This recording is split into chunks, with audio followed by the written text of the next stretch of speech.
안녕하십니까. 나바울 목자입니다. 계속해서 로마서 말씀을 봤는데 끊임없이 죄에 대해서만 나오고 있어서 마음이 참 힘듭니다. 메시지가 자칫 무거울 수 있으니 은혜로 들어주시면 감사하겠습니다. 제 말씀의 제목은 의인은 없나니입니다. 요즘 말씀 로마서 3장 9절에서 10절까지 말씀 읽고 제가 기도하고 시작하겠습니다. 시작. 그러면 어떠하냐? 우리가 나으냐? 결코 아니라. 유대인이나 헬라인이나 다 죄 아래에 있다고 우리가 이미 선언하였느니라. 기록된 바 의인은 없나니 하나도 없으며. 기도하시겠습니다. 사랑하신 하나님 아버지, 주님께서 저에게 파트 모임을 허락하여 주시고 하나님의 말씀을 들을 수 있게 도와주심에 감사합니다. 주님께서 오늘 말씀을 통하여서 저희가 의인이 아니고 죄인됨을 발견하게 도와주시고 이를 통해서 하나님의 구원의 은혜를 더 풍성하게 누릴 수 있도록 도와주시길 간절히 기도합니다. 함께 하실 간검 예수 기도드렸습니다. 아멘. 저희는 로마서 1장, 2장을 통해 우리에게 많은 죄가 있음을 알게 되었습니다. 오늘 말씀에서는 아예 못을 박습니다. 우리는 다 죄 아래 있다. 의인은 없나니 하나도 없다. 사도 바울이 너무 죄에만 집착하는 것이 아닌가 생각이 되기도 합니다. 사도 바울은 왜 이토록 우리의 죄인됨을 강조하는 것일까요? 이는 우리가 죄인임을 인정할 때 구원이 시작되기 때문입니다. 저희가 오늘 말씀을 통해 죄인임을 인정하고 구원의 은혜를 풍성하게 누릴 수 있기를 기도합니다. 17절에서 18절까지 말씀을 보십시오. 17절 18절을 같이 읽겠습니다. 시작. 율이나 불리는 네가 율법을 의지하며 하나님을 자랑하며 율법의 교훈을 받아 하나님의 뜻을 알고 지극히 선한 것을 분간하며. 유대인들은 율법을 의지하였습니다. 모든 것의 판단 기준을 율법으로 잡았습니다. 그들은 세상을 향한 하나님의 뜻을 알고 지극히 선한 것이 무엇인지 분별할 수 있었습니다. 율법을 하나님이 주신 진리의 말씀으로 믿었으며 이를 자랑하였습니다. 그들의 삶 자체가 율법의 기반이 되었습니다. 율법을 따라 절기를 지키고 제사도 지내고 재판하고 이웃과의 관계도 설정하였습니다. 그들은 자신들이 맹인의 인도자요, 어둠에 있는 자의 빛이요, 어리석은 자의 교사요, 어린아이들의 선생이라고 믿었습니다. 그런데 사도 바울은 그들의 죄를 대놓고 책망합니다. 21절에서 22절까지 말씀해 보십시오. 21절도 같이 읽어보시겠습니다. 시작. 그러면 다른 사람을 가르치는 내가 내 자신을 가르치지 아니하느냐? 도둑질하지 말라 선포하는 내가 도둑질하느냐? 가늠하지 말라 말하는 내가 가늠하느냐? 우상을 가증히 여기는 내가 신전 물건을 도둑질하느냐? 유대인들은 함부로 가늠하고 도둑질하고 우상 숭배하는 이방인들이 한심해 보였습니다. 그래서 그들을 열심히 가르치려 노력하였습니다. 책망하고 회개시키고자 했습니다. 그런데 문제는 유대인들도 이방인들과 똑같이 하고 있었던 것입니다. 우상 숭배를 하지 말라면서 신전 안에 있는 장식품들을 훔쳤습니다. 도둑질하지 말라면서 자식들은 도둑질하였고 가늠하지 말라면서 자신들은 가늠하였습니다. 다른 사람은 가르치되 정작 자기 자신을 가르치지 않았습니다. 성경 지식을 뽐내면서 이렇게 하는 것이 옳다고 가르치고 배우는 이들이 순종하면 자신이 잘했다 하며 의를 쌓았습니다. 이럴 때 양들은 처음에는 말씀이 좋아 잘 따라오다가도 목자의 행실로 인해 실족하게 됩니다. 도리어 말씀마저도 싫어지게 됩니다. 사도 바울은 또한 유대인들이 자랑하는 할례에 대해서도 지적합니다. 유대인들에게 할례는 성전이 무너지고 나라가 없어져도 몸에 남아있는 최후의 자랑거리였습니다. 그러나 문제는 이 할례의 행위만을 중요시 생각했습니다. 할례의 의미는 깊이 생각하지 않는 것입니다. 할례는 하나님의 선택을 받은 백성을 상징하는 표징입니다. 하나님의 백성이기에 하나님의 율법과 말씀대로 거룩하게 살아야 합니다. 하나님은 할례를 하고 안 하고를 문제 삼지 않습니다. 이스라엘 백성이 아무리 철저하게 할례를 행했어도 말씀에 따라 살지 않았으면 징계하셨습니다. 삶에 따라주지 않는다면 할례는 무의미한 것이 됩니다. 28절 29절 말씀을 보십시오. 28절 29절을 다 함께 읽어보시겠습니다. 시작. 무릇 표면적인 유대인이 유대인이 아니요 표면적인 육신의 할례가 할례가 아니니라. 오직 이면적인 유대인이 유대인이며 할례는 마음에 할지니 영에 있고 율법 조문에 있지 아니한 것이라. 그 칭찬이 사람에게서가 아니요 다만 하나님에게서니라. 표면적으로 육신의 할례가 있다고 해서 하나님의 백성이 되는 것이 아닙니다. 이면적인 유대인, 곧 하나님의 말씀을 귀하게 여기고 마음 깊은 곳에서 순종하고자 하는 사람이 참 유대인이라는 것입니다. 우리도 무조건적인 은혜로 캠퍼스의 목자여 성경 선생으로 부름을 받았습니다. 소위원 선서문에서는 우리를 주 예수 그리스도의 십자군으로 칭하고 있습니다. 우리는 주 예수 그리스도의 십자군이다 라고 말할 때 자부심이 느껴지고 피가 끓어오르지 않습니까? 그렇다면 그 뒷부분은 기억하십니까? 그 뒷부분 기억하시나요? 말씀해 주실 수 있어요? 그 뒷부분은 진리의 말씀을 옳게 분별하여 기독교 인생관을 확립한다. 또 다음 것도 있습니다. 우리는 주 예수 그리스도의 십자군이다. 그 뒷내용 기억하시는지? 성서왕고가 세계 선교를 위해 자진 그리스도의 고난에 동참한다. 잘 보면 굉장히 부담스러운 선서문입니다.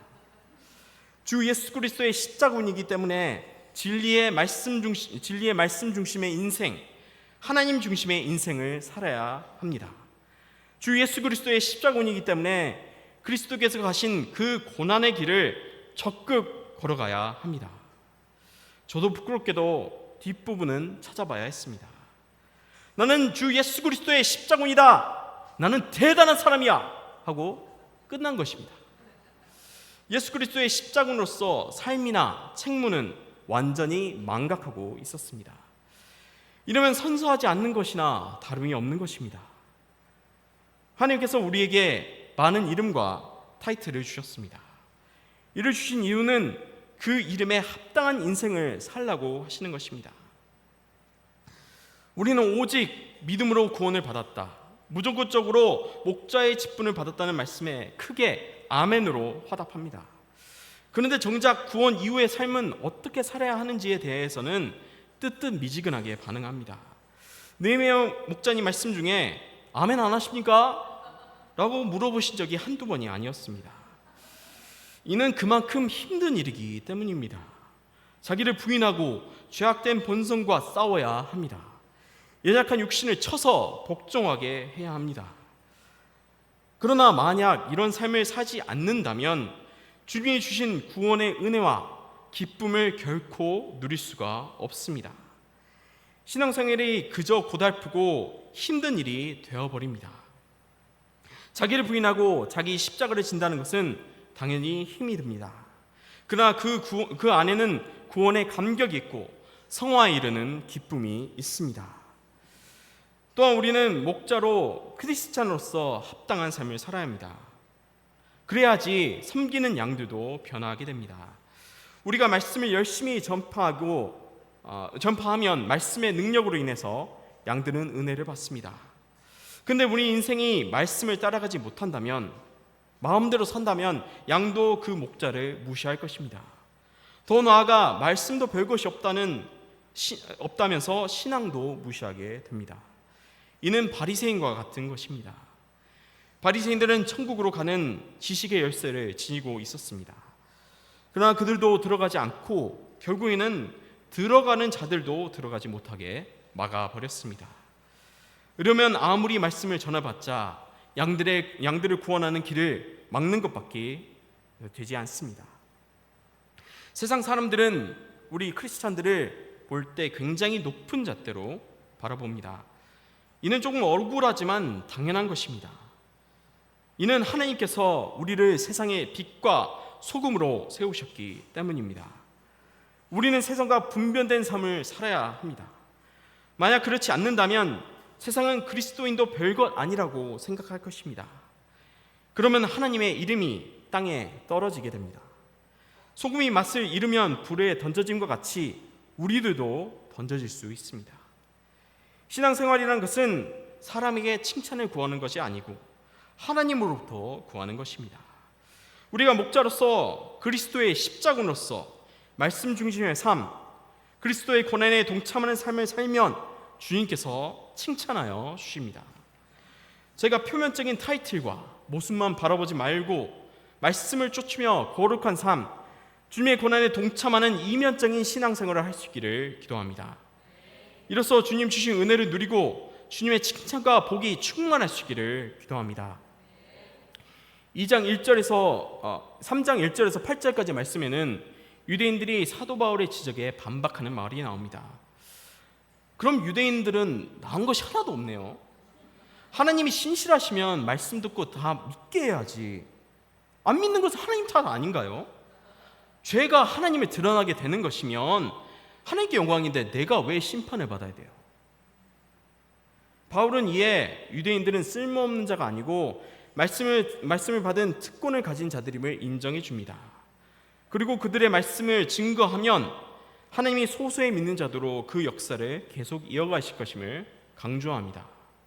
그럼에도 변함없는 사실은 그들이 죄인이라는 것입니다. 2장 9절에서 10절까지 말씀을 보십시오. 3장 9절 10절 말씀을 다 함께 읽어보시겠습니다. 시작. 그는 어떠하냐? 우리는 나으냐? 결코 아니라. 유대인이나 헬라인이나 다 죄 아래 있다고 우리가 이미 선언하였느니라. 기록된 바 의인은 없나니 하나도 없으며. 사도 바울은 못을 박습니다. 다 죄 아래 있다. 의인은 없나니 하나도 없다. 유대인들이 하나님의 선택을 받았고 율법을 받았어도 죄에서 자유로울 수는 없습니다. 이를 듣고 있는 로마 성도들도 마찬가지입니다. 우리나 로마 성도들이나 이 말씀을 들을 때 내가 죄인인 것은 쉽게 인정했을 것 같습니다. 우리도 옆에 있는 목자님들에게 당신은 죄인입니까? 라고 물으면 자신 있게 네라고 대답할 것입니다. 자신이 죄인임은 기독교인으로서 당연히 인정해야 하는 요소입니다. 그러나 내가 정말 어마어마하게 끔찍한 죄인이며 도무지 용서받지 못할 죄인이라고 인정하는 것은 쉽지가 않습니다. 은연중에 우리의 죄의 크기가 그렇게까지 크지 않다고 생각할 것입니다. 우리의 인생 소감을 인간적으로 바라본다면 그렇게 큰 죄가 없습니다. 세상적인 관념에서 야동 보고 술 마시고 인생 허비하고 게임에만 빠져 사는 등등 다 누구나 하는 일이고 누구나 이해할 만한 행동들입니다. 사회 통념상 우리가 정말 큰 죄인이라면 이 자리에 없고 감옥에 있어야 합니다. 감옥 갈 죄인은 아니라는 것입니다. 그럼에도 사도 바울은 우리가 용서받지 못할 끔찍한 죄인이라고 말하고 있습니다. 그 이유는 18절에 나와 있습니다. 18절 말씀을 보십시오. 다 함께 읽겠습니다. 시작. 그들의 눈앞에 하나님을 두려워함과 같으니라. 이 말씀은 다시 말해 하나님과 나 사이에 관계가 끊어졌다는 것입니다. 하나님을 알지 못하니까 두려워하지 않는다는 것입니다. 저일과 아닐, 시기, 욕심, 미움 등등 이 모든 것은 죄의 결과입니다. 죄의 정의는 바로 하나님과 나 사이에 관계성이 전혀 없다는 것입니다. 창세기에서 선악과를 따먹는 아담과 하와의 이야기는 우리가 너무나도 잘 알고 있습니다. 이로 인해 인간은 죽게 되었습니다. 그런데 아담과 하와의 이야기를 인간적으로 봤으면 그들이 잘못한 것은 사과 하나 따먹는 것밖에 없습니다. 만일 제 딸들이 먹지 말라고 했던 초콜릿을 먹었다고 집에 나가 이러지는 않습니다. 그런데 하나님은 사형까지 선고하셨습니다. 이는 단순히 사과 하나 따먹은 불순종의 죄 때문이 아닙니다. 마음에서 하나님을 쫓아낸 죄입니다. 우리 마음은 거대한 성전입니다. 거기에 왕은 하나님이셔야 합니다. 그런데 선악과를 따먹는 것은 내가 할 길은 내가 정하겠다고 하고 하나님을 쫓아내고 자신이 왕이 된 것입니다. 이는 반란입니다. 나라를 팔아먹은 매국노입니다. 결국 다른 것을 왕으로 모시니 배반자요, 죄인이라고 말하고 있습니다. 사도 바울은 이처럼 세 장을 거쳐서 우리가 죄인임을 강조하는 것은 우리가 얼마나 큰 죄인인가를 잊고 살기 때문입니다. 이를 듣고 있는 저희는 너무나도 힘이 듭니다. 그러나 우리는 들어야 합니다. 내가 죄인임을 알아야지 진정한 은혜가 시작되기 때문입니다. 우리가 병이 있음을 알 때 비로소 의사를 찾아갑니다. 죄사함도 우리가 어쩔 수 없는 죄인임을 알 때 비로소 갈급함을 가지고 예수님을 찾습니다. 죄인임을 알면 내 마음속으로 오시라고 할 수밖에 없습니다. 나의 왕되기를 간청하게 됩니다. 그럴 때 주님은 우리를 멀리하지 않으십니다. 친히 찾아와 주시고 우리 안에 내재하여 주십니다. 그럴 때 비로소 예수님이 나를 통치하십니다. 예수님이 나의 왕이 되실 때 변화가 시작됩니다. 죄를 짓고자 하는 마음이 없어집니다. 주님의 말씀을 기쁨으로 순종하고자 합니다. 내 삶의 중심이 주님이 되고 내 인생이 주님 중심으로 서게 되게 됩니다. 주님을 닮고자 하는 마음이 생기게 됩니다. 표면적인 유대인과 같이 겉으로만 거룩한 척하지 않고 진정으로 거룩한 사람이 됩니다. 주님의 사랑을 배우고 그 사랑을 전파하게 됩니다. 모든 상황이 주님의 은혜요 축복이 되어 감사가 넘치게 됩니다. 저는 말씀대로 살기가 불가능했습니다. 그러나 주님이 다스리시면 말씀대로 적극적으로 살고자 하는 투쟁할 수 있는 힘을 얻게 됩니다. 주님이 가신 그 고난의 길을 적극적으로 가고자 하게 됩니다. 주님의 사명이 짐이 되지 않습니다. 도리어 주님을 섬기는 것이 기쁨이 되고 기대가 되기까지 합니다. 비로소 주님 주신 구원의 은혜를 누리게 되는 것입니다. 우리가 더러운 죄인임을 그리고 의인이 될 수 없음을 마음 깊이 인정할 수 있기를 기도합니다. 이를 인정하고 회개함으로 구주 예수님을 찾아 구원을 누리고 구원의 은혜를 누릴 수 있기를 기도합니다. 예수님을 나의 왕으로 모시고 주님의 주신 사명을 기쁨으로 감당하고 주신 은혜를 누리는 삶을 살 수 있기를 기도합니다. 말씀을 받으면서 저도 또한 구제불능의 더러운 죄인임을 깨닫게 됩니다. 저는 여름 소양회 때 십자가 말씀을 받아도 별 감흥이 없었습니다. 나에게 더 이상 회개할 큰 죄가 없다고 생각하였습니다. 그저 시시콜콜한 일상생활에서의 죄들만 있다고 생각하였습니다. 그러나 오늘 말씀을 통해 이것은 큰 착각임을 깨닫습니다. 나에게 큰 죄가 없다고 생각하는 것이야말로 나의 죄인됨을 입증하는 것입니다. 죄가 없다는 생각 자체가 나와 하나님과의 관계성이 끊어져 있음을 암시합니다. 저는 그동안 주님께 불만이 있었습니다. 왜 나에게 승진을 시켜주지 않느냐고 하나님을 원망하고 있었습니다.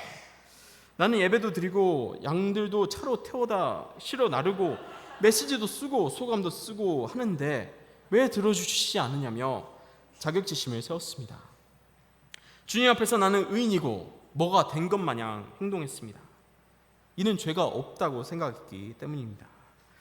그러나 이는 나의 마음에 진정한 왕 되신 주님을 쫓아낸 것입니다. 세상의 영광, 진급이 나의 왕이 되었습니다. 하나님이 아닌 내가 인생의 주인이 된 것입니다. 결국에는 하나님의 은혜로 진급을 했습니다. 그런데 별로 큰 감사도 없고 기쁨이 없었습니다. 이것이 우상숭배의 결과입니다. 뭘 이루어도 큰 기쁨과 감격이 없습니다. 또한 내가 지은 죄가 별것이 아니라고 하고 있습니다. 일상생활에서 작은 죄는 별것이 아니라고 착각하고 있습니다. 세상의 잠재미들, 유튜브 영상 보고 프로야구 보는 것, 정지와 판단, 원만 불평, 이런 것은 별거 아닌 작은 죄라고 하였습니다. 그러나 이는 세상의 잔재미를 나의 왕으로 모시고 있었던 것입니다. 잘난 나를 왕으로 세우는 것입니다. 저는 주님을 쫓아낸 반역자입니다. 다른 세상의 것을 우상 숭배하는 우상 숭배자입니다. 주님은 저를 위해 모든 것을 벌써 이미 주셨습니다. 나를 구원하시기 위해 독생자를 보내어 주시고 나를 대신하여 십자가에 못 박으셨습니다. 내가 마땅히 당해야 할 조롱과 채찍을 대신 당하셨습니다. 저는 갚을 수 없는 빚을 졌습니다. 그런데도 더 줄 곳이 없냐고 요구하는 파렴치한 죄인입니다. 주님께서 이 죄인을 용서하시기를 기도합니다. 주님께서 오늘 말씀을 주심에 너무나도 감사했습니다. 비로소 내가 죄인임을 알게 해주심에 감사하게 되었습니다. 내가 어떤 죄인인가 비로소 알게 될 때 하나님의 십자가 은혜가 크게 다가왔습니다. 나와 같이 파렴치하고 배은망덕한 죄인도 사랑하시는 그 한없는 사랑을 알게 됩니다. 이럴 때 주님은 나의 마음에 들어오심을 느끼게 됩니다. 주님이 나의 마음에 오실 때 주님을 섬기고자 하는 마음이 간절해집니다. 오히려 주님 주시는 고난이 기대가 됩니다. 내가 구제불능의 죄인임을 인정하니 주님이 나를 감싸시고 통치하시는 것입니다. 제가 날마다 구제불능의 죄인임을 인정할 수 있기를 기도합니다. 이를 통해 주님이 주시는 구원의 은혜를 진정 누릴 수 있기를 기도합니다. 주님의 다스리심을 받고 기쁨으로 주의 고난에 동참하는 자가 되기를 기도합니다. 결론입니다. 우리가 수양회 때 가장 은혜를 많이 받는 말씀이 바로 이 십자가 말씀입니다. 그러나 이 십자가 말씀은 결코 가벼운 말씀이 아닙니다. 메신저는 오열하면서 피를 토하는 심정으로 말씀을 증거합니다. 듣는 저희도 표정이 무겁기만 합니다. 그러나 십자가 말씀을 받으면 큰 은혜가 있습니다. 표정은 밝아지고 감격과 기쁨이 있습니다. 이는 십자가가 내가 얼마나 큰 죄인인가를 알게 해주고 인정하게 해주기 때문입니다. 죄를 인정하는 것이 굉장히 고통스러울 것 같지만 결코 그렇지 않습니다. 오히려 큰 기쁨이 임하게 됩니다. 이는 죄를 인정하는 것에서 구원이 시작되기 때문입니다. 죄인임을 인정할 때 주님이 우리를 다스려 주십니다. 주님의 고난의 기쁨으로 동참하게 하고 나의 인생길을 비로소 주님께 맡기게 됩니다.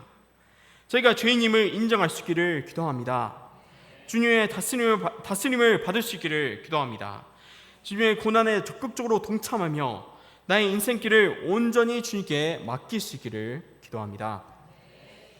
요즘 말씀 로마서 3장 9절 10절 말씀 있고 제가 기도하고 마치겠습니다. 시작. 그러면 어떠하냐? 우리가 나으냐? 결코 아니라. 유대인이나 헬라인이나 다 죄라인이 있다고 이미 선하였느니라. 의인은 없나니 하나도 없으며. 사랑이 마신 하나님 아버지, 감사합니다. 저에게 말씀을 통해서 큰 은혜를 더하심에 감사합니다. 제가 날마다 제 죄인됨을 인정하고 주님을 찾을 수 있기를 기도합니다. 그리고 이를 통해서 하나님을 모시고 다스림을 받는 삶을 살 수 있도록 도와주십시오. 모든 말씀이 예수님 이름으로 기도드렸습니다. 아멘.